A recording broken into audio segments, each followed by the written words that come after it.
Olá, está no ar o Porto Alegre em Debate. Nesta edição a gente volta a falar sobre a fome e a insegurança alimentar. Segundo dados recém-divulgados pela Rede Brasileira de Pesquisa em Soberania e Segurança Alimentar e Nutricional, 33 milhões de brasileiros passam fome aqui no país. A pesquisa também mostrou que de cada 6 a 10 brasileiros convivem com a insegurança alimentar, com alto grau de insegurança alimentar. De 6 a cada 10 brasileiros, é um número bem grande. Porto Alegre, a gente tem a informação aí que cadastrados aí no Cadastro Único aumentou o número de famílias em extrema pobreza. Para a gente poder detalhar melhor o que pode ser feito aqui na capital gaúcha para acabar com a fome e a insegurança alimentar, a gente recebe no programa de hoje a Carolina Breda, que é coordenadora da Unidade de Segurança Alimentar da Secretaria Municipal de Desenvolvimento Social, e também o vereador Moisés Barbosa, do PSDB. Muito obrigado, convidados, pela presença de vocês aqui na TV Câmara, para a gente poder falar sobre esse tema caro, porque com fome a gente não consegue fazer nada, né? Carolina, não consegue ir trabalhar, não consegue estudar. Entendendo esses números, né, de 33 milhões de brasileiros com fome, a gente pode pensar aí nos reflexos da pandemia, realmente, já com esse número? Bem-vinda. Tudo bem. Obrigada pelo convite, primeiramente, agradecer também a presença aqui do vereador. Então, acho que é interessante que a gente contextualize, né, inicialmente, fazendo um histórico, assim, né. O Brasil fez um grande trabalho para sair do mapa da fome de 2004 a 2014, e 2014, então, saímos desse mapa da fome, né. Então, foi um marco, vamos dizer assim. E, nesse período, foram construídas muitas políticas públicas no sentido, né, de trabalhar para o fim da insegurança alimentar, ou grande redução da insegurança alimentar, eu diria, né? O fim nunca foi possível, sempre tivemos que lidar com a fome, mas em níveis muito menores. O que ocorre é que de lá para cá também as políticas, agora falando assim de uma forma mais geral, né, Felipe, não apenas de Porto Alegre, as políticas foram descontinuadas, e também a questão dos orçamentos. Então, tivemos um grande investimento, né? Em 2012, por exemplo, investimos 632 milhões em políticas de alimentação e nutrição, falando a nível de país, né? E esse número, em 2020, só para ter uma ideia, passou a 30 milhões. Então, de 2012 a 2020, uma grande redução. Então, quando a gente fala em fome, não podemos deixar de pensar, né? Primeiro, se nós já conseguimos sair do mapa da fome, então nós sabemos também como fazer. Mas por que voltamos para esse mapa, né? Então, eu te diria que não foi apenas a pandemia, né? Em 2018, as pesquisas dos orçamentos familiares já mostravam aumento novamente, né? E tem um lapso aí entre as pesquisas, então eu diria que antes de 2018 ainda, né? Se fala em 2016, esses números maiores. Na pesquisa, essa que tu citaste, que é o inquérito aos orçamentos familiares agora, né, na pandemia, teve uma pesquisa no final de 2020 e já se viu que esse número estava ali mais ou menos como 2004, em termos de insegurança alimentar grave, que a gente chama de fome, né? Então tem diferentes níveis, mas falando de fome, e agora já se viu que estamos acima. Então, na pesquisa de 2020 estávamos com 9% em insegurança alimentar grave, e hoje já se fala em 15%, né? Então, só para ter uma ideia desse cenário. E é bastante grave, né? Quando a gente fala de 6 a cada 10 brasileiros então, estão em insegurança alimentar, é um número muito alto, mas é importante então que a gente diga, esses números dizem respeito aos diferentes graus de insegurança alimentar, e essa insegurança alimentar leve, ela diz respeito já a uma grande, assim, a qualidade da alimentação dessa família já está muito prejudicada, né? Então, é importante também falarmos desse grau, não só dos 33 milhões, né, mas dos 125 milhões que estão em insegurança alimentar. Então, quando as famílias já não conseguem mais comprar produtos de qualidade, né, compram produtos industrializados que muitas vezes são mais baratos, então a qualidade da alimentação cai muito, e questões que a gente precisa pensar bem estruturais, né? A gente vai falar de insegurança alimentar nesse nível de qualidade, e inevitavelmente vamos cair também em doenças, né? Então, a questão da saúde, todo o gasto que temos com a saúde pública, essas é uma conjuntura, né? E ainda acho que é importante dizer que de 2014 já começamos a ver um aumento do desemprego, né?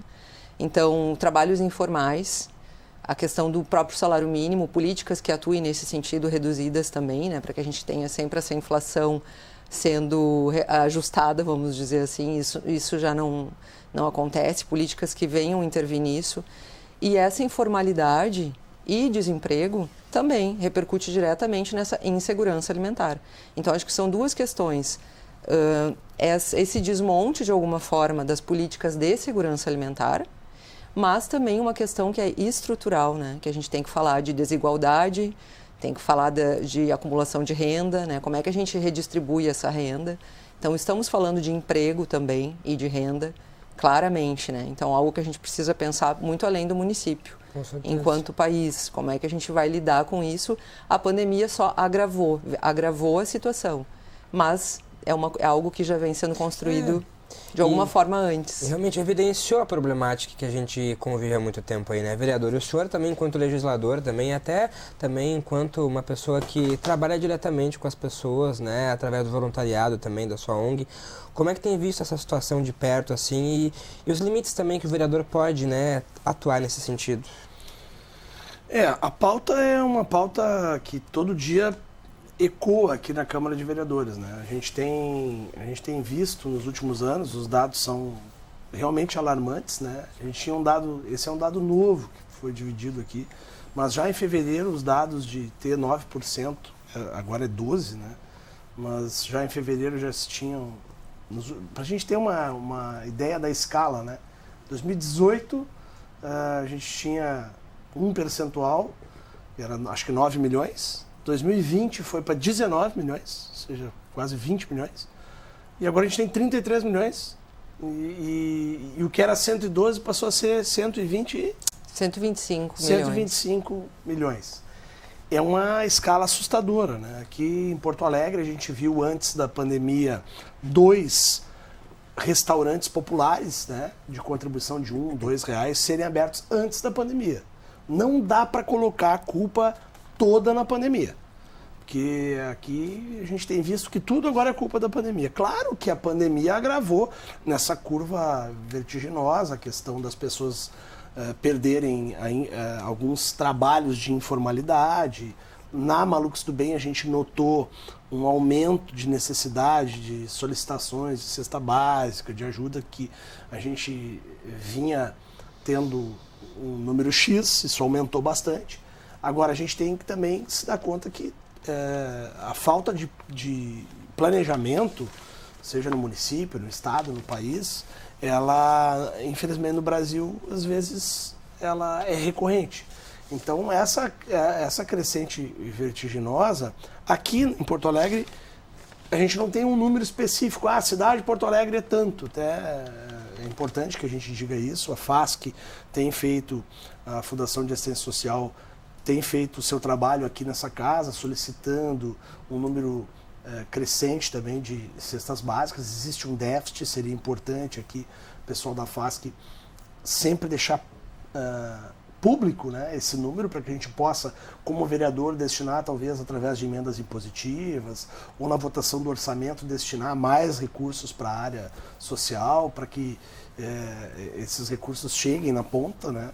É importante ter aqui a presença da Carolina, né, sobre a insegurança ou segurança alimentar. O importante que a gente precisa também falar aqui do ponto de vista do que tu nos provoca, Felipe, é que os vereadores, eles não têm superpoderes, né? Tem muito vereador aí que faz um trabalho social, mas que ele é muito limitado do ponto de vista da Câmara. A Câmara pode sim votar o orçamento, destinar emendas impositivas, não com toda a liberdade, porque na verdade tem um percentual que tem que ser repassado para a saúde, não que o tema não seja saúde, é diretamente saúde. Porém, a gente tem que também falar das coisas boas. Porto Alegre é diferente de algumas cidades, de várias capitais, fez a reabertura de 2 unidades antes da pandemia. Então nós tínhamos 2 unidades dos restaurantes populares. A região metropolitana parece que agora caminha nessa direção. A gente sabe que em Viamão, ali no bairro Cecília, no Ana Jobim, vai ter, estão se organizando para abrir o restaurante popular. A gente vê que em Canoas teve essa iniciativa no ano passado de abrir um restaurante popular.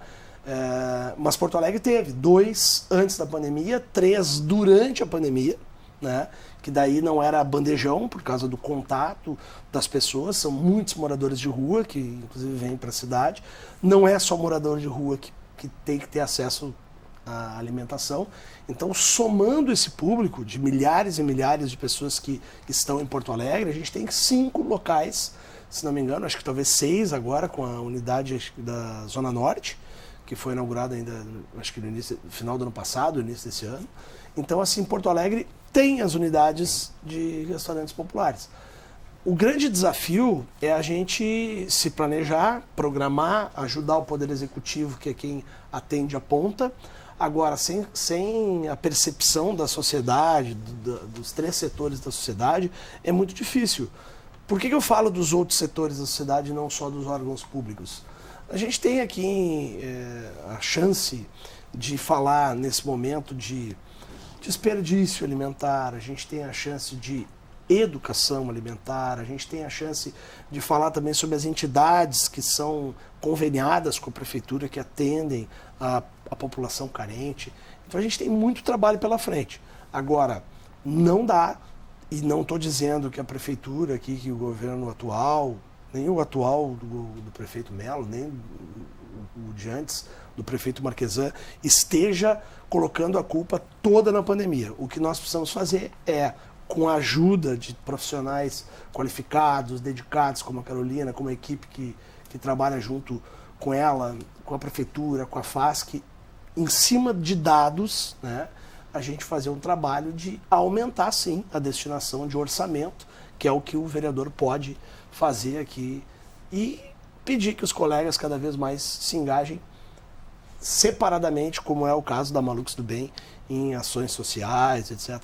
Mas isso não resolve. O que resolve também é a gente investir em qualificação, empregabilidade, renda, porque não adianta também tu descuidar desse setor. Tu tem que ajudar a pessoa, não é só entregar o peixe. Temos que ensinar as pessoas a pescar.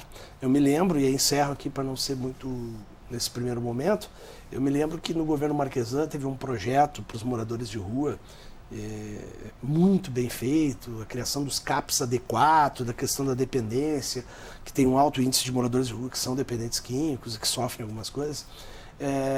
Tinha um programa que pegava os moradores de rua e possibilitava que eles tivessem acesso a um trabalho, cooperativas de trabalho, de serviços da prefeitura. O índice de engajamento era muito pequeno.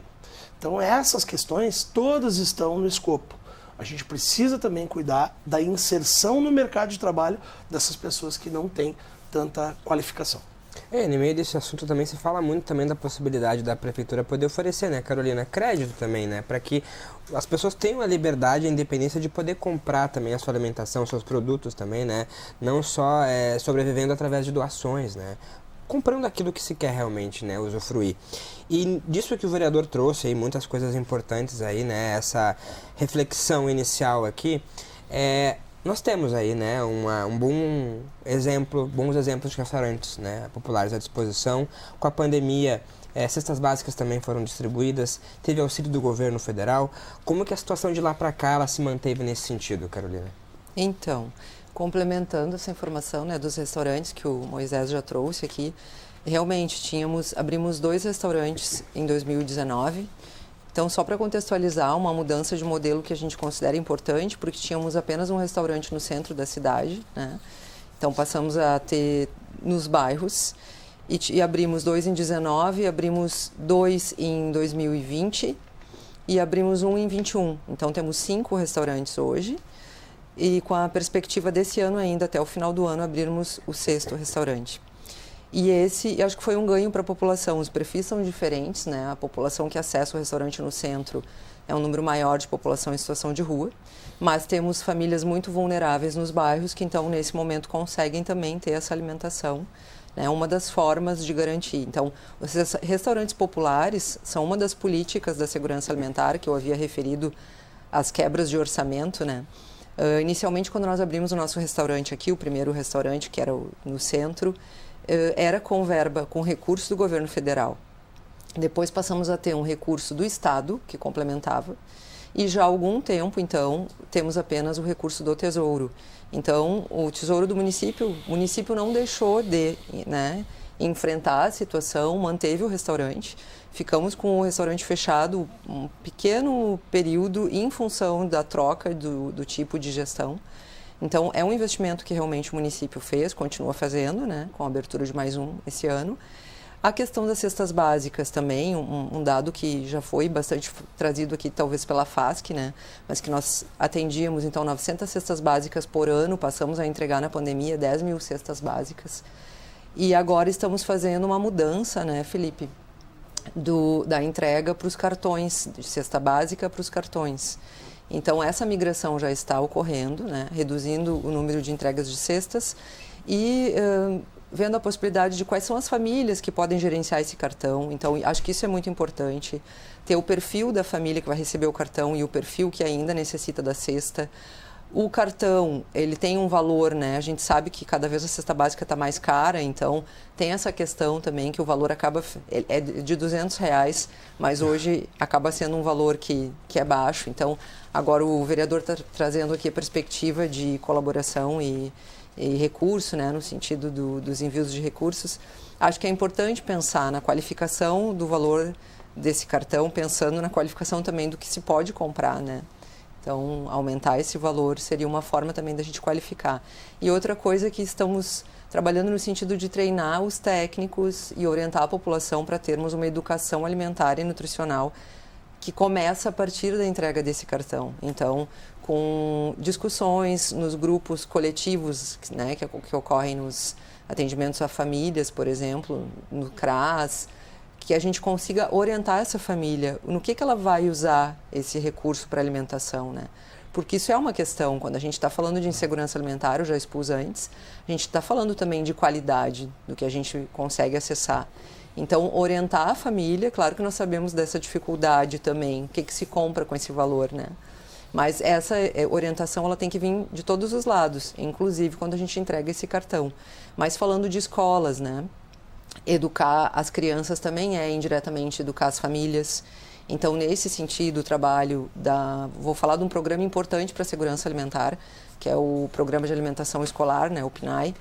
Então, esse é um programa que, durante a pandemia, também sofreu algumas modificações, mas conseguimos entregar cestas básicas para as famílias, já que as crianças não estavam lá recebendo alimentação, porque a ideia desse programa é garantir que a criança vai ter uma alimentação completa e de qualidade, né? Pelo menos essa refeição ao dia, completa.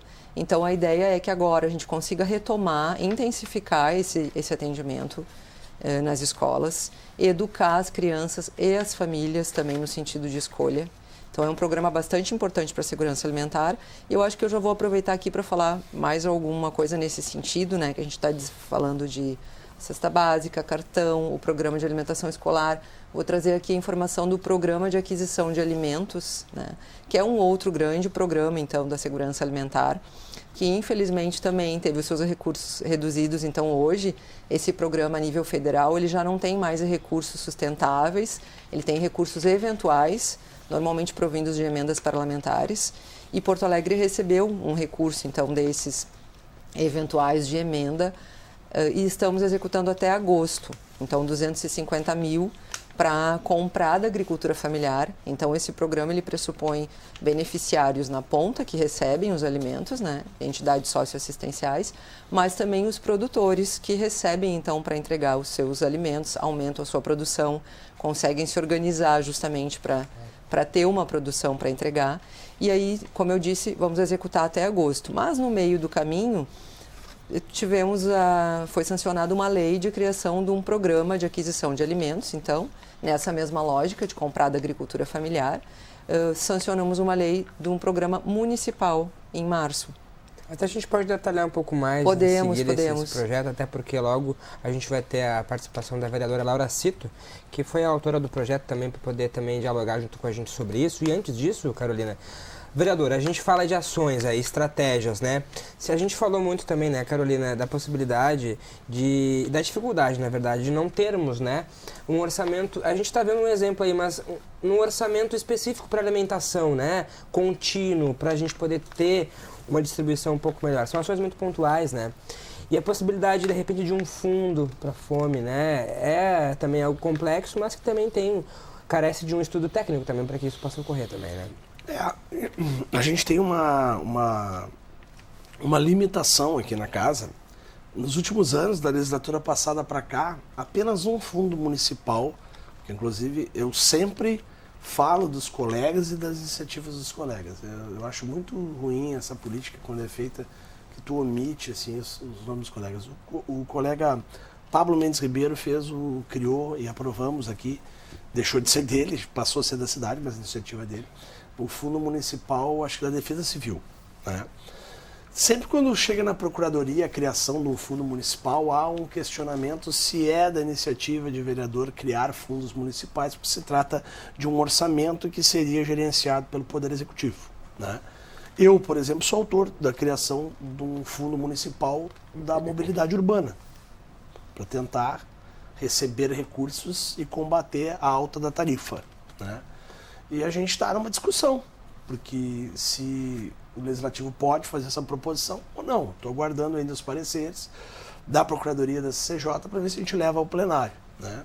Claro que algumas iniciativas em paralelo, mais tarde, começaram a ser feitas no Poder Executivo, na Secretaria de Mobilidade, lá, o secretário Adão, o prefeito Nelo. Mas eu queria deixar claro que eu precisava, na verdade, proporcionar, caso a Carolina tenha noção para passar. Claro que noção ela tem, mas para que eu, vereador, que aprendo todos os dias, aqui é o lugar ideal da gente, vamos dizer assim, tentar sensibilizar mais vereadores de outras pautas a entenderem essa necessidade. O telespectador e os vereadores precisam cada vez mais saber os valores, né? E aí eu queria levantar aqui, caso não se tenha no momento, mas que a gente pudesse ter acesso, talvez através da TV Câmara, e aí eu levanto essa bola aqui para a Carolina poder chutar, do volume disso, né? A gente fala de essa possibilidade e parabenizo aqui todos os profissionais da Prefeitura, os funcionários de carreira, os que não são de carreira, que eu assisto vendo fazer isso na Secretaria do Desenvolvimento Social nos últimos anos. E eu não falo de um governo, falo de 2 governos já. Estamos aí entrando na metade do 2º governo. Eu assisto toda a dedicação dos funcionários em realmente resolver o problema que é o importante, da pessoa que está lá na ponta, aquela pessoa necessitada. Então, quero te parabenizar pelo teu trabalho, pela tua dedicação e dos teus colegas. Mas aqui a gente precisa, se tu puderes até enviar para nós, esse volume de recursos.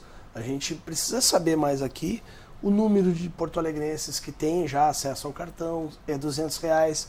Quanto que a gente poderia pleitear através de emendas impositivas, Carol? Desculpa te chamar assim. Para os vereadores, porque os vereadores têm um limite, por exemplo, de emendas impositivas. A gente tem aí, acho que uns R$400 mil cada vereador, que pode ser destinado fora da pauta da saúde, fora da Secretaria da Saúde. Então, eu não estou sendo preciso, né? É algo que flutua perto disso. Depende do orçamento de cada ano, enfim. Quanto que significaria se dos 36 vereadores cada um pudesse cotizar e, de repente, fazer uma grande frente contra a fome, né? Uma grande frente de destinar um pouco de recursos. Isso aumentaria em quanto? R$10, R$20, R$50 em cada cartão, né? Ah, não, Moisés, eu acho que... E aí eu estou te fazendo uma pergunta como quem quer aprender e quem quer realmente ser conduzido na direção certa, né? Eu sou parceiro, já agradeço aqui a galera aqui da TV Câmara por proporcionar esse momento aqui, assumo um compromisso, mas queria ouvir de ti as possibilidades que o Legislativo tem. Tipo, senão a gente acaba, às vezes, falando muito do que está obviamente ruim. Eu tenho um dado aqui alarmante. Porto Alegre é a 3ª cesta básica mais cara do país. Só fica atrás de São Paulo e Florianópolis, né? Para ter uma ideia aqui, ó, pelo que eu fiz o levantamento antes na corrida de chegar aqui, entre as 17 capitais pesquisadas, Aracaju é a mais em conta, R$548. A gente tem Florianópolis, que custa R$772, São Paulo, 777.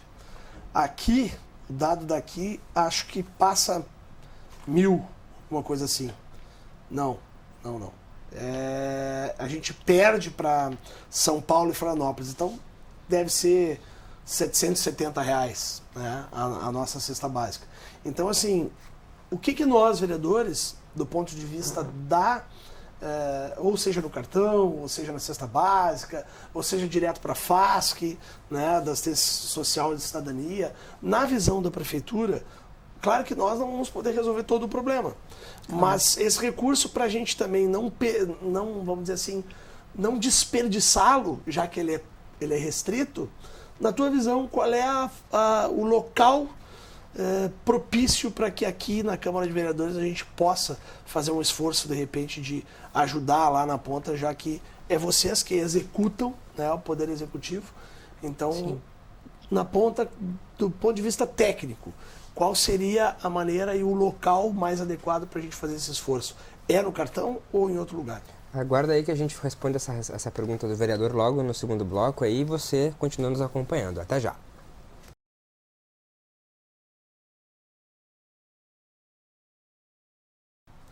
Olá, e nós estamos de volta com Porto Alegre em Debate, hoje tratando sobre a fome e a insegurança alimentar. Participam do programa de hoje a Carolina Breda, que coordena aí a Unidade de Segurança Alimentar da Secretaria Municipal de Desenvolvimento Social, também o vereador Moisés Barbosa, do PSDB, e se junta aí à nossa conversa a vereadora Laura Cito, do Partido dos Trabalhadores. Obrigado, vereadora, pela presença aqui com a gente também hoje, para seguir falando sobre esse tema aí que a gente estava discorrendo no primeiro bloco. E, Carolina, provocada aí pelo vereador Moisés Barbosa, né, sobre essa atuação parlamentar aqui, a gente já falava sobre isso, mas de forma mais efetiva, né, como que a Câmara, que os vereadores podem daqui a pouco fazer uma força-tarefa para ajudar no combate à fome também. Certo. Então, acho interessante que a gente paute esse assunto, né? Inclusive a criação da Frente Parlamentar de Segurança Alimentar, acho que pode trabalhar nesse sentido de ser a nossa, né, fazer esse diálogo com a Câmara, acho que é bem importante essa aproximação. E sim, Moisés, eu acredito que essa intervenção pro cartão, ela seria muito importante, mas eu vou aproveitar para trazer de volta aqui o assunto que eu, né, iniciei aqui no outro bloco, que é justamente a criação do Programa de Aquisição de Alimentos Municipal, né, que a Laura vai falar um pouquinho. Essa lei sancionada, então, em março, que estamos, enquanto equipe técnica agora na Prefeitura, no Executivo, trabalhando na regulamentação da lei, né? Então, discutindo os detalhes, quais as secretarias que vão operacionalizar realmente o programa. Isso é muito importante nessa definição, mas não menos importante, talvez mais até, é a definição de recursos. E esse decreto, ele traz uma abertura, né, para que, entre outras coisas, possam ser enviadas emendas, mas o Tesouro também, enfim, compor esse recurso. Então, eu veria, assim, que são duas frentes nesse momento que poderiam colaborar. Talvez justamente esse trabalho para que esse programa de aquisição de alimentos no município se desenvolva de fato, né, saia do papel, porque se nós não tivermos o recurso, dificilmente vamos operá-lo de maneira eficaz. E eu acho que sim, qualificar esse cartão, porque a ideia é que cada vez menos a gente entregue as cestas básicas e se dedique à entrega dos cartões. Então seria um recurso muito bem-vindo aí para ser suplementado, né? Eu acho que a conversa iria por aí. Duas pautas bem importantes, a Laura vai falar um pouquinho mais, mas estamos felizes com essa criação de um programa no município para incentivar também a nossa agricultura, né? A produção de alimentos aqui em Porto Alegre, o que a gente sabe também que qualifica, pode qualificar o acesso, e é um outro ponto que nós temos que trabalhar. Como melhoramos o acesso, né, para as pessoas nesse programa? Temos diferentes pautas ainda aqui para ver, discutindo entre colegas técnicos a melhor maneira de executar, mas sabemos que sim, acesso é algo importante. Então, trabalhar onde esses agricultores podem destinar esses produtos, porque estamos pensando, não quero dar muito detalhe aqui, mas estamos pensando em duas modalidades, uma delas que seria compra institucional, realmente, né? Então, os locais que já compram alimentos na prefeitura passarem a comprar um percentual da agricultura familiar. E a outra modalidade, que é a que nós executamos atualmente do governo federal, que é compra com doação simultânea. Então, nós compramos e vemos a melhor forma de destinar doando para a população. Então, quando eu falo em acesso, eu estou pensando nessa doação, né? Como a gente vai fazer essa distribuição? Esses detalhes são muito importantes. Trabalhamos com parcerias, não temos hoje um centro logístico na prefeitura para a distribuição de alimentos. Temos essa dificuldade também no programa da merenda escolar, justamente porque os agricultores têm que fazer entrega ponto a ponto, são 98 escolas. Então, essas questões é que ainda precisamos alinhar, né? Talvez a criação de um centro logístico seja importante, mas não temos essa certeza ainda. Mas se fosse pensar em investir, será que vale a pena investir nesse centro logístico? Hoje nós estamos atendendo em parceria com o Mesa Brasil. E temos também o Banco de Alimentos da Fiergs, que pode ser um parceiro. Então, pensar nesses parceiros é importante, não necessariamente criar o nosso centro logístico, né? Então, nesse sentido é que eu vislumbro que talvez o cartão e os recursos para o programa em si sejam mais importantes do que a própria criação de um centro logístico. Mas queremos discutir isso com a frente parlamentar também de segurança alimentar. Acho que é uma discussão que a gente tem que levar adiante, sim. Se não a criação do fundo, como nós falamos, das dificuldades também de se criar um fundo municipal, mas que a gente consiga trabalhar onde é importante destinar, né, esses valores. A importância realmente do trabalho ele ser feito de forma contínua, em conjunto, vereadora. E agora a gente vê o outro lado aí, para a execução do projeto de lei aprovado aí por unanimidade aqui na Câmara. Quando a senhora fez o projeto aí, pensando na realidade local aqui, no Brasil são 33 milhões de brasileiros. Porto Alegre, os dados que a senhora usou aí para poder fazer esse projeto impactaram também. Então, primeiro, um prazer por estar aqui debatendo com a Carolina, né, Felipe, e com o vereador Moisés. De fato, eu fico muito feliz de ver já o andamento da regulamentação, do estudo para regulamentação do projeto, porque, de fato, a urgência da fome ela é muito grande, né? E, de fato, o tema do financiamento ele é um calcanhar de Aquiles, digamos assim, traz a complexidade que é a garantia das políticas públicas, das políticas sociais de combate à fome em Porto Alegre e no país. Inclusive, no dia que nós aprovamos o projeto aqui, nós também aprovamos, ao mesmo tempo, um projeto indicativo ao Poder Executivo para a criação de um fundo de segurança alimentar, né? Exatamente por conta de compreender que o debate sobre financiamento ele seria extremamente delicado. Infelizmente, após esse processo, tivemos notícias negativas do governo federal, né? Como foi praticamente, na prática, matar por inanição, né, o Programa Nacional de Aquisição de Alimentos, tendo em vista que a ele praticamente não foi destinado recursos. Dividindo o valor que foi enviado, né, ao Programa Nacional de Aquisição de Alimentos, dividindo pelos 33 milhões de pessoas que vivem em situação de insegurança alimentar no Brasil, daria cerca de 0,002 centavos para cada uma dessas pessoas, ou seja, né, hoje o programa ele não existe mais. E aqui em Porto Alegre nós temos um cenário também delicado. Estima-se que pelo Conselho Municipal Estadual de Segurança Alimentar, estima-se que nós tenhamos 140 mil pessoas em Porto Alegre vivendo sob alguma situação de insegurança alimentar. Isso são 10% da nossa população, né? Num período que nós vivemos aí um aumento da pobreza extrema muito drástico em decorrência da pandemia, mas também da crise econômica, do desemprego, um aumento aí de 74%, um aumento na região metropolitana, que boa parte das cidades são cidades dormitórios, ainda mais expressivo, um aumento de 280% dessa pobreza extrema. Então, conseguirmos pensar, e aí, como membro da Frente Parlamentar de Segurança Alimentar, me coloco totalmente à disposição para a gente poder pensar conjuntamente algumas ações mais efetivas de combate à fome, se tornam muito, muito importantes, né? Eu fui escolhida aí nos últimos dias para compor a Frente Parlamentar de Combate à Fome da FAO, da ONU, onde você é a única representante do Brasil, debatendo estratégias de combate à fome na América Latina e no Caribe, né? Porque, infelizmente, essa realidade não atinge somente o Brasil, tendo em vista a dimensão da crise econômica que vivemos mundialmente, né? Então, nesse debate a gente vê que a retomada de políticas de transferência de renda, né, de políticas sociais, o fortalecimento dessas políticas, tomando para o Estado a sua responsabilidade frente ao combate à fome, é a única forma que nós temos efetiva de poder sair o mais breve possível desse cenário tão triste que infelizmente nosso país retornou.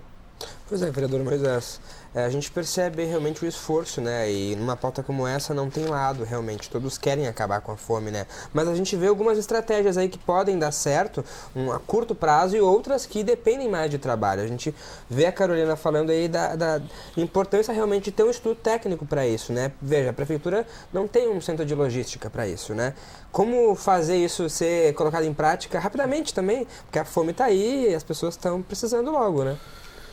Na verdade, em primeiro lugar, olha que interessante, antes, no bloco anterior, antes da Laura chegar, Laura, que bom que tu chegasse, a gente falou sobre o fundo.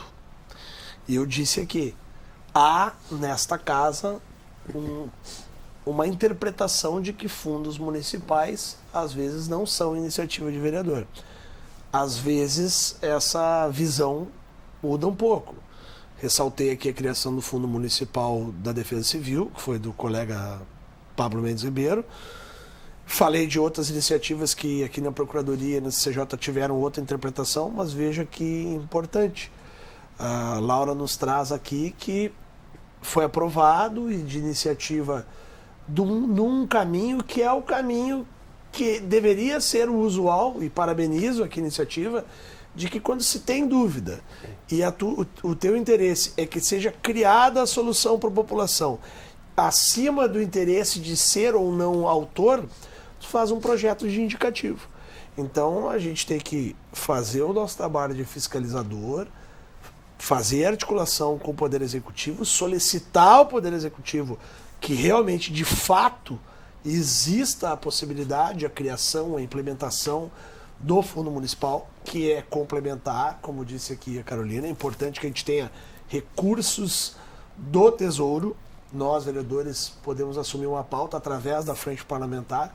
Também tem que ser elogiada a criação da Frente Parlamentar, que pode, sim, resgatar nessa interlocução com os técnicos da Prefeitura, com as entidades, com todos os agentes que tratam dessa pauta, da questão da insegurança alimentar, da questão da fome em si, para a orientação dos outros vereadores, né? Então, quero deixar claro que nós vamos aguardar. Eu vou falar menos desse bloco para que a Laura, que não estava no bloco anterior, possa falar mais como autora do programa. Eu sou fã de programas inteligentes. Acho que é uma ferramenta, o vereador, e aí eu repito aqui, toda oportunidade que eu tenho, eu faço isso. Para o telespectador entender, vereador não tem superpoderes. Ele legisla, fiscaliza, destina e vota o orçamento, mas quem executa é o Poder Executivo. Então, os programas são ferramentas importantíssimas nessa casa para que a gente possa oferecer ao Poder Executivo ferramentas para que ele possa atender as pessoas. E esse programa é um programa inteligente, um programa que realmente precisa ser implementado, como disse a Carolina, de fato, mas nós aqui temos que aguardar agora a equipe técnica da Prefeitura, representada aqui no programa pela Carolina, para ver a questão de como que vai se dar, quais são as secretarias, qual a transversalidade desse programa, se realmente vai ser necessário ou não essa central.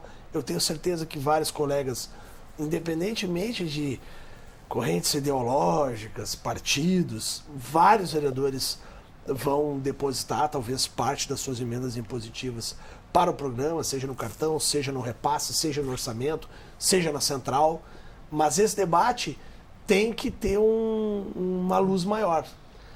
Parabenizo de novo a TV Câmara por fazer esse debate. Já parabenizei a Carolina, parabenizo a Laura, mas é importante que os vereadores que não estão na frente, Laura, e os vereadores que às vezes não têm porque temos vereadores aqui de pautas distintas, temos vereadores da pauta econômica, temos vereadores da pauta do turismo, mas fome, em índices como os que se apresentam nos últimos 2, 3, 4 anos, de dobrar, de ter 33 milhões, 125 milhões de pessoas, isso arrebenta qualquer pauta, né? O vereador que for, mesmo os que são de correntes ideológicas distintas, que tem a sua pauta voltada para o desenvolvimento econômico, é impossível que esses vereadores não se debrucem em cima dessa pauta. Então, Quero deixar claro que o que a equipe técnica da prefeitura orientar a essa casa aqui de ser os caminhos mais inteligentes para a destinação de recursos, eu tenho certeza, não só eu, como os 4 vereadores da bancada do PSDB, a gente vai se debruçar na intenção de colocar o máximo que a gente puder de recursos para que o programa que foi aprovado nessa casa, que é um programa, e eu tenho certeza que a Laura vai ficar feliz com a frase que eu vou dizer, ela apresentou, mas que hoje é um programa da capital dos gaúchos, vai ter êxito, né? Então a gente precisa saber a maneira correta, até para a gente não destinar recursos de formas impróprias. Pois é, e falando sobre isso, essa distribuição, né, Carolina, o desafio também de se reunir, né, contabilizar realmente quem está precisando, poder fazer essa distribuição, né, é um trabalho muito complexo e delicado também. Por isso que vai ser possível contar realmente com a ajuda da FASC e de outros órgãos também para poder distribuir isso aí também, né? Isso, exatamente. O que ocorre, assim, na própria lei, né, já tem uma previsão de que nós podemos fazer, enfim, com parceria, entregando para a entidade socioassistencial. O Mesa Brasil e o Banco de Alimentos, que eu citei aqui, eles têm, né, uma farta lista de entidades que eles atendem. Mas a gente também pensa em quem não é atendido por essas entidades. Então, queremos construir algo nesse sentido. E aí entra, sim, o desenvolvimento social e a FASC, né, na seleção desse público, mas também como vamos distribuir. Os equipamentos da própria assistência social já ficaram sobrecarregados com a entrega das cestas básicas no período da pandemia, né? Isso é um fato que a gente já conversou bastante. Não é o local propício para que essa entrega seja realizada, mas a lei pressupõe, porque a gente fez essa lei, né, Laura? A gente trabalhou a lei aqui no município baseado no programa federal. Então, pressupõe que sim, a Rede SUAS faz parte de quem pode receber esses alimentos. Então, isso é que a gente tem que ver. As famílias que não estão sendo atendidas por essas entidades cadastradas, que já tem algo mais organizado, registros em conselho, né? É claro que a gente precisa ter uma forma de controle, mas que a gente não deixe de atender quem a gente falou muito na pandemia, os invisíveis, né? Como é que a gente chega naquela população que de repente não está lá sendo orientada, mas que a gente quer trazer sim para um atendimento, acompanhamento no CRAS. Então é esse trabalho para que a gente atenda realmente a capital como um todo, né? E os mais vulneráveis. Tu me dá ainda um tempinho de palavra. Claro. Eu acho importante falar aqui de algo que vai acontecer logo mais, que é a Conferência Municipal de Segurança Alimentar. 11 de julho teremos uma conferência. Então, o que ocorre? Tivemos uma conferência em 2019, só que com uma pandemia aí no meio, né, as proposições foram trazidas e trabalhamos na construção do nosso primeiro Plano Municipal de Segurança Alimentar. E esse ano, então, já estamos quase para colocar ele na vida, mas a proposta do Estado é que a gente antecipasse as conferências, tanto estadual quanto municipal, que seriam em 23, fizéssemos em 22, justamente pela urgência dessa pauta da insegurança alimentar. Então, aceitamos esse desafio, foi muito corrido, em cima da hora, mas vamos realizar a conferência 11 de julho e o Estado vai fazer a sua conferência estadual, então, no final do mês de julho. Mas o que eu acho importante trazer aqui? Que nesse momento nós já temos metas pactuadas com as secretarias do município para esse plano municipal. Então, isso já está ok, mas a ideia é como vai ocorrer uma conferência agora que a gente possa, então, complementar esse plano. E aí, essas questões que nós estamos trazendo aqui, eu acho que elas vão ser discutidas, podem ser pormenorizadas, inclusive na conferência, para que venham, então, a agregar, pautas que venham a agregar esse plano. A gente vai fazer uma versão digital agora esse ano e vamos fazer a versão final depois em 23, já pensando nos 4 anos que esse plano vai, né, ter a sua duração de trabalho, justamente para que a gente faz todo sentido, né? Vamos colocar as pautas que a pandemia também intensificou e vamos fortalecer esse plano que veio lá proposto de 19 e agora a gente tem um cenário um pouquinho diferente para qual local que a gente vai virar esse olhar, né? E talvez esmiuçar algumas questões ali que já foram trazidas em 19. É essa a ideia. Então, acho importante também divulgar aqui. Queremos convidar, claro, né, a frente parlamentar e todos vocês para estar presentes. Mas a ideia é depois, quem sabe, no futuro, discutir até esse relatório e os pormenores, né? Esse relatório que virá da conferência, acho que os parlamentares podem nos ajudar muito nas construções. Com certeza, até para embasamento também de mais informações, também mais palpáveis. E é importante destacar muito bem o que está sendo feito, inclusive até pela própria Assembleia Legislativa, que em parceria com a Defesa Civil também vai poder aumentar aí também a distribuição de alimentos aqui no estado. A gente vê os esforços em conjunto aí sendo feitos, vereadora. E a gente viu na pandemia muitas ajudas assim, de ONGs, né, distribuindo alimentos, mas ter um programa, né, como esse que foi aprovado aqui na capital, ele realmente é um programa que busca, na verdade, ter uma continuidade mesmo, né, para a gente entender um pouquinho mais, assim, em que momento se insere, né, esse agricultor familiar que vai poder contribuir também com essa distribuição. Não, eu queria primeiro reforçar duas coisas. Uma, a importância de ter do adiantamento das conferências, porque de fato o espaço de discussão com a sociedade civil organizada, né, com os movimentos, com as trocas de experiência, com outros espaços da gestão pública se tornam fundamentais para pensar essas estratégias de forma conjunta. Quero parabenizar aí pela organização e colocar a gente já à disposição para auxiliar, né? De fato, a gente, apesar de ter tido muitas iniciativas autônomas, de associações, ONGs, movimentos, no combate à fome, tudo é muito simbólico, né? Eu mesma faço parte de uma rede de 13 cozinhas comunitárias que a gente organiza em várias regiões de Porto Alegre, enfim, né, distribuímos mais de 60 mil refeições no segundo semestre do ano passado. Mas, de fato, é muito simbólico. Quem tem poder, digamos assim, de ter uma ação mais efetiva na garantia da segurança alimentar é o poder público, né? Então, um movimento que foi lançado semana passada na Assembleia Legislativa, que é o RS Sem Fome, eu acho que esse é o nome, né? É, de fato, uma ação importante, especialmente porque ela junta vários poderes no combate à fome, né? Então, desde a Defensoria Pública, né, a Defesa Civil, o Governo do Estado, a Assembleia Legislativa, o Tribunal de Contas do Estado, enfim, são várias frentes do poder público comprometidas em fortalecer institucionalmente esta pauta, né? Mas é importante que a gente também compreenda o cenário que nós vivemos, né, que chegamos até aqui, né? É com o encolhimento das políticas sociais de transferência de renda, né? Com a opção do governo federal, por exemplo, com praticamente subsumir com o estoque público de grãos, que é o que fazia a gente poder controlar a inflação e também controlar, portanto, o preço dos alimentos. Quando nós olhamos os lares que têm crianças com menos de 10 anos, nós vimos a fome nesses lares dobrar. Cerca de 18,2% dos lares com crianças com menos de 10 anos hoje vivem em situação de insegurança alimentar. Então, muitas dessas crianças não têm um alimento saudável em casa, né, nem um alimento em casa, e quando chegam nas suas escolas também porque nós temos muita fragilidade na gestão nacional do PNAES, que aqui até foi citado, né, mas que nós temos muita dificuldade a nível nacional. E isso agrava, né, isso retira do poder público a sua responsabilidade na garantia da condição de alimento para essas crianças e, portanto, agrava um cenário de insegurança alimentar. Isso de forma muito simplificada aqui para falar do que leva a gente no supermercado e ver um café a R$22 e do que leva essas crianças voltarem da escola ainda assim, né, com a sua fome não suprida pelo país, né? Então, a gente conseguir ter esses esforços, que como a gente tem feito aqui em Porto Alegre, é muito importante, né, na garantia dessa condição de sobrevivência, né?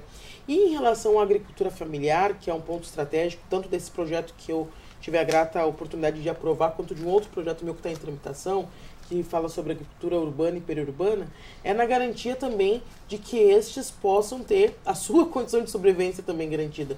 Veja bem, quando a gente fala na priorização das compras públicas da agricultura familiar, a gente fala de um ciclo, né, que se fortalece, né, garantindo que esses agricultores da nossa cidade, da nossa região, possam, né, através das compras públicas, ter a garantia do seu trabalho e também, que é o ponto para mim mais importante, a garantia de alimentação saudável, né, a essas pessoas atingidas por esse programa, né?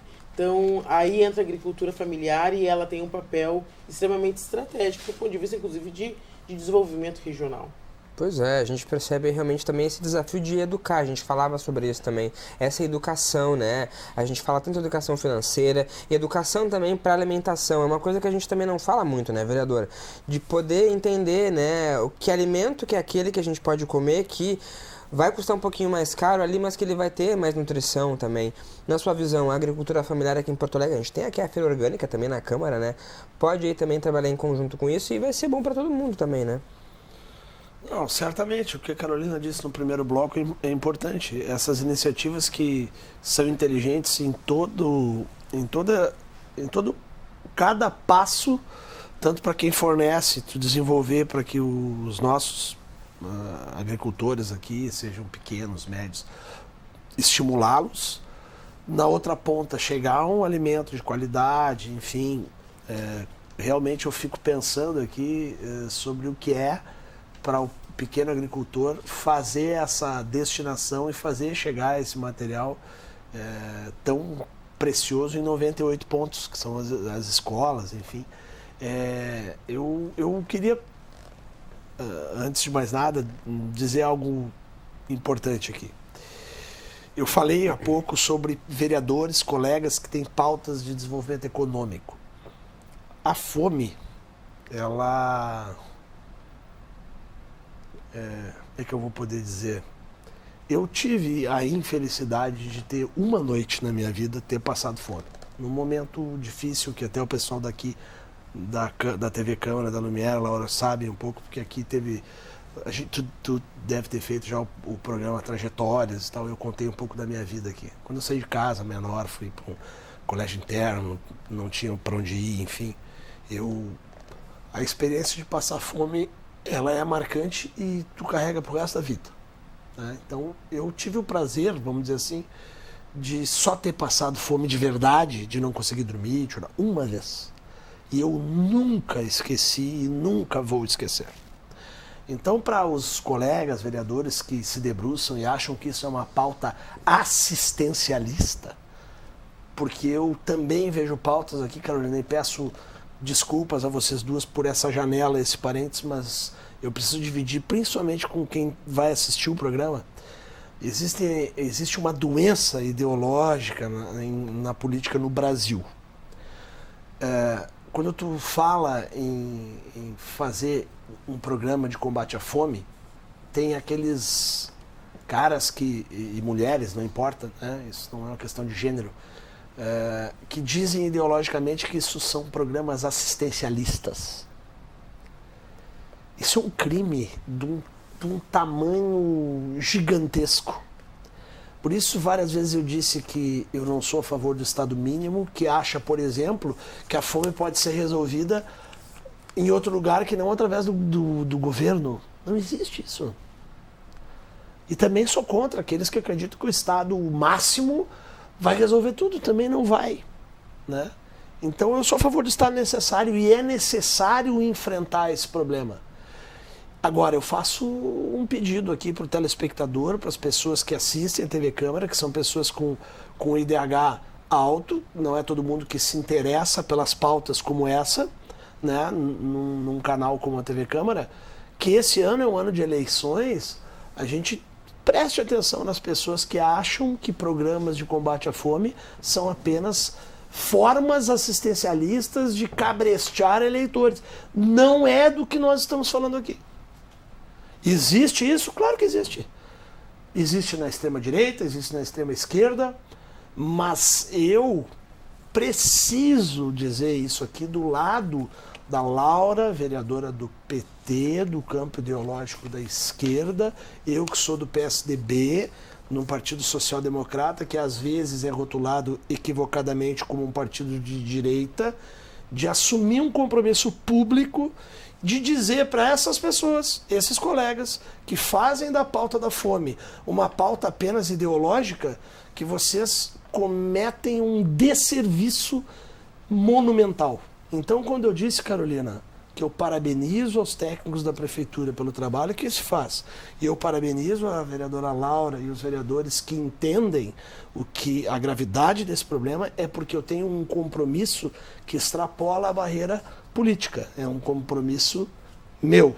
Então eu preciso dizer aqui, Felipe, muito obrigado à TV Câmara, à Lumière, enfim, por poder fazer esse debate para jogar luz nessa matéria, que é uma matéria que infelizmente assombra Porto Alegre, todas as outras capitais, e o nosso compromisso aqui é realmente combater esses índices da maneira que a gente puder. Obrigado, Laura.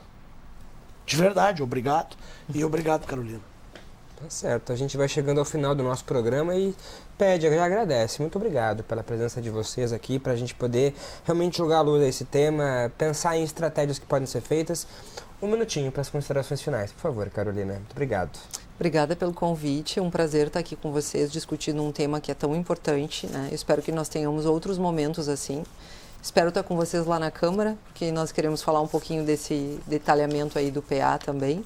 O que eu acho que é importante para esse fechamento, assim, né, dentro do que o Moisés trouxe aqui, nós temos que pensar em políticas emergenciais, que é o que ocorreu agora na pandemia, e a gente nunca, talvez pudéssemos estar mais preparados, né, mas de fato parece que nos pegou assim, de uma maneira, como vamos resolver? Claro, isso para todos os municípios, não só o país, inclusive outros países, como a Lara trouxe, toda a situação da América Latina, né, bem grave, já se prevê aí uma crise econômica ainda mais intensa nos próximos 2 anos para a América Latina, então eu acho que normal que a gente teve que buscar soluções muito rapidamente, mas temos que pensar então nessas ações de curto prazo, mas também nas de médio e longo prazo, né? Então, essas questões ligadas à economia, à criação de empregos, geração de emprego, realmente empregos formais, né? Porque a gente já viu que a informalidade está nos trazendo também muita insegurança alimentar.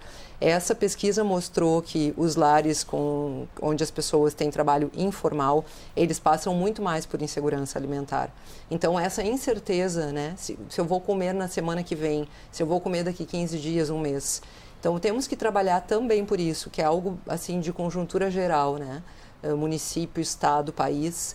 Emprego, gente. Temos que falar de emprego. Como a gente vai fazer com que as pessoas tenham autonomia para poder escolher, né, Felipe? Quando a gente falou do cartão, também passa por aí. A soberania alimentar, ela passa por questões de escolha.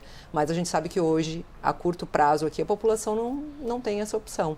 Mas vamos, então, fortalecer também as ações de médio prazo, que eu acho que essa construção com a agricultura familiar é uma ação de médio prazo. Não é tão imediata quanto nós gostaríamos, mas ela é essencial.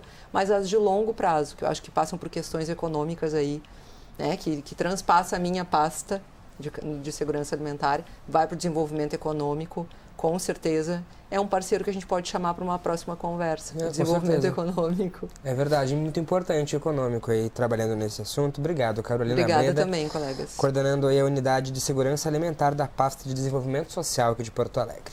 Vereadora Laura Cito, por favor.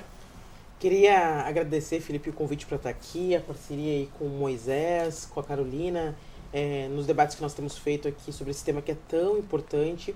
Eu queria aqui fazer nas minhas considerações finais duas pontuações. Uma é em relação a isso que a Carolina falou, que é muito importante, que é de nós conseguirmos, de fato, para poder movimentar isso, é inclusive perceber que o combate à fome está dentro de uma perspectiva de desenvolvimento econômico, né? Não são questões dissociadas. É uma população que 10% da população não tem o que comer, né? Ou no Brasil, só a pesquisa junto aí com 33 milhões, que 15% dos brasileiros chegam a passar mais de uma semana sem ter nem, como se diz, onde encostar a barriga. Pô, isso é uma questão que se relaciona diretamente ao desenvolvimento econômico de um país, né? Então, perceber esse tema como um tema estratégico na agenda pública de debate. E a outra que eu acho que é muito importante, nós conseguimos avançar durante esse período da pandemia no entendimento de que essas políticas, tanto de combate à fome, quanto de transferência de renda, são políticas essenciais. A de transferência de renda, inclusive, lembro, né, que ela de fato vai além de uma visão, né, entre liberais e não liberais, né? Inclusive porque o Banco Mundial orientou, né, no final de 2019 que os países tivessem políticas de transferência de renda a fim de conter o tamanho da crise econômica, o impacto, né, o rebote da crise gerada do aprofundamento da crise gerada pela pandemia. Infelizmente, aqui no Brasil, nós não conseguimos avançar muito nesse debate. Tivemos o auxílio emergencial, que foi fundamental. E o auxílio emergencial serviu majoritariamente para quê? Para comprar comida, segundo as pesquisas apontam. No Rio Grande do Sul, nós também tivemos a aprovação de um de um auxílio emergencial, né, sancionado pelo o então governador Eduardo Leite. Porém, nós tivemos aqui um problema que eu cito como um exemplo, mas que ele se aplica muitas vezes em vários momentos, que é o quê? Tu fazer uma política piloto e não uma política geral. Se tu faz uma política piloto, né, e aí deixo isso como uma provocação, digamos assim, para a Carolina, mas não diretamente, porque está fazendo um bom trabalho, mas da gente pensar assim, como que a gente pode pensar estratégias de fortalecer o tema da implementação do programa, porque a gente faz políticas que atingem poucas pessoas, ele não gera resultado, né? Nem do ponto de vista da proteção econômica, como é no caso da transferência de renda, nem no, de fato no combate à fome. Então, se atingiu no Rio Grande do Sul, no programa de transferência de renda estadual, 5 mil famílias nesse estado, né, onde nós temos só na região metropolitana 1 milhão de pessoas em situação de insegurança alimentar, estima-se, né, de alguma forma, né, porque infelizmente hoje a insegurança alimentar não está diretamente relacionada a não ter uma ocupação. Muitas das pessoas, inclusive, às vezes com emprego formal, pelo preço dos alimentos, acabam estando em alguma situação de insegurança alimentar. Então, nós podemos pensar como o Estado, né, pode fazer políticas que tenham uma potência, e isso na cadeia geral movimenta aí, de fato, de forma mais consistente, gera impactos materiais reais aí para isso, né? Então, queria agradecer imensamente o debate aí e estamos juntos para poder aprofundar essa discussão a nível de município. Né? Muito obrigado, Laura Cito, vereadora do Partido dos Trabalhadores. Vereador Moisés Barbosa, por favor, suas considerações. Olha, eu falei demais já, então quero só agradecer, pedir para o pessoal que quer se informar aqui de tudo que acontece, seguir nas redes a TV Câmara, né? Agradecer a equipe aqui do Backstage, que é a melhor de todas. Eu ia tossir muito aqui no programa, eles me ajudaram com muita água aqui. Então, agradecer por esse debate incrível e pelo aprendizado do dia de hoje. Um abração também para a galera da Malucos do Bem, que me puxa a orelha quando eu fujo das pautas que a Malucos do Bem sempre tem, que essa é uma das mais sagradas aqui. Obrigado, vereador. Obrigado, vereadora. Obrigado, Carolina. Muito obrigado a você que nos acompanhou. Não esqueça que este e outros programas da TV Câmara você pode acompanhar, bem como o vereador falou, por meio das redes sociais. Também mais informações da Câmara no site do Legislativo aqui da capital gaúcha. Nos vemos na próxima edição. Tchau!